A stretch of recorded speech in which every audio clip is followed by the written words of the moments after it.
మొన్నాడు బౌలింగ్లో అయితే చెతగొట్టేయండి. ఎలా అందరూ వచ్చారా? చిన్నప్పుడే బాగుండేది కదా, ఓ బరువు ఉండేది కాదు, బాధ్యత ఉండేది కాదు.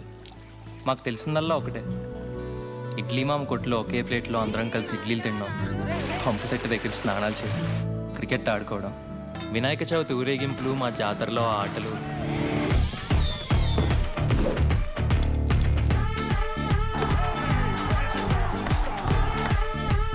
బజ్జీలు బజ్జీలు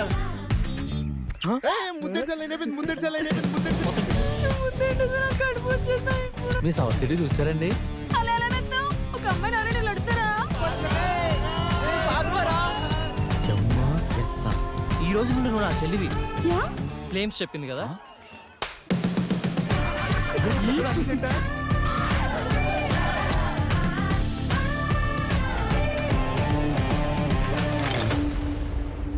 చిన్నప్పుడున్నంత సంతోషం 18 ఏళ్ళు దాటాక ఉండదు కదా.